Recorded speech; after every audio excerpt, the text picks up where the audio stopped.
America ने एक ऐसा अनाउंसमेंट किया है जो इंडिया के एक्सपोर्ट्स को 75% तक महंगा बना सकता है। और रीजन, ईरान के साथ बिजनेस।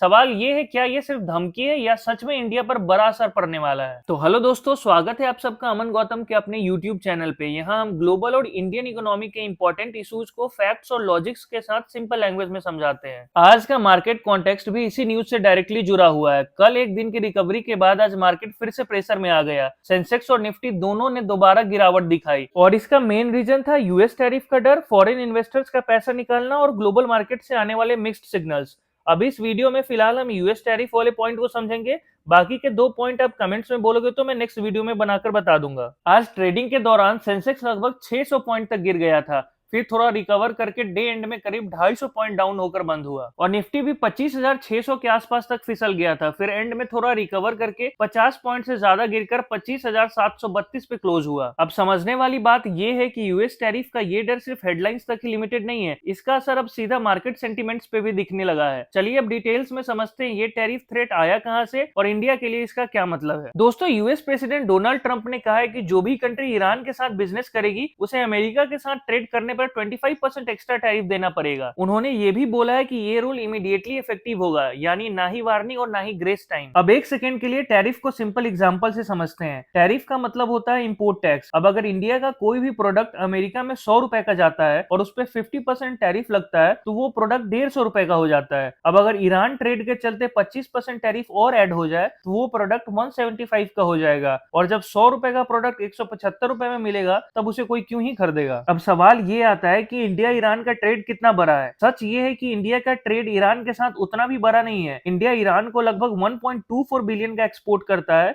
और 441 मिलियन डॉलर का इंपोर्ट करता है। अब अगर देखा जाए तो ट्रेड उतना भी बड़ा नहीं है कि सिर्फ ईरान के साथ ट्रेड की वजह से हम यूएसए का मार्केट खो बैठे। फिर इंडिया ईरान से जुड़ा ही क्यों है? यहाँ पर ट्रेड से ज्यादा स्ट्रेटेजी का एंगल आता है। इंडिया ईरान के चाबार पोर्ट को ऑपरेट करता है। इस पोर्ट के थ्रू इंडिया पाकिस्तान को बाईपास करके सेंट्रल एशिया तक अपना ट्रेड रूट बनाता है। यानी ईरान के साथ रिलेशन सिर्फ पैसों का नहीं, जियोपॉलिटिक्स का भी है। क्या ये 25% टैरिफ ऑटोमेटिक लग जाएगा? यहीं पे सबसे इंपॉर्टेंट बात आती है। ट्रम्प का अनाउंसमेंट एक पॉलिसी स्टेटमेंट है, लेकिन अभी इसकी लीगल क्लैरिटी पूरी नहीं है। ये भी क्लियर नहीं है कि टैरिफ सारे सेक्टर पर लगेगा या सिलेक्टेड इंडस्ट्रीज पर, और ये भी क्लियर नहीं है कि इंप्लीमेंटेशन कैसे होगा। इसलिए एक्सपर्ट्स मानते हैं कि ये ज्यादातर प्रेशर बनाने का टूल है। देखो, इस वक्त अमेरिका ईरान पर मैक्सिमम प्रेशर बनाना चाहता है। मैसेज सिंपल है, जो ईरान के साथ खड़ा होगा उसके लिए यूएस मार्केट महंगी हो जाएगी। इस प्रेशर के थ्रू अमेरिका चाहता है कि कंट्रीज ईरान से डिस्टेंस बनाएं। यहाँ एक इंटरेस्टिंग कॉन्ट्रडिक्शन भी है। जब अमेरिका इंडिया को वार्निंग दे रहा है तब दुनिया के कुछ बड़े रीजन्स खुद ही ईरान के साथ डायरेक्ट या इनडायरेक्ट ट्रेड कर रहे हैं। इस वजह से इंडिया के लिए डिसीजन और भी ज्यादा कॉम्प्लिकेटेड हो गया है। यूएस इंडिया ट्रेड इंपॉर्टेंस की बात करें तो अमेरिका इंडिया का सबसे बड़ा ट्रेडिंग पार्टनर है। दोनों कंट्रीज के बीच एनुअल ट्रेड 130 बिलियन डॉलर से भी ज्यादा का है। इसलिए इंडिया यूएस के साथ रिलेशन बिगाड़ना भी नहीं चाहता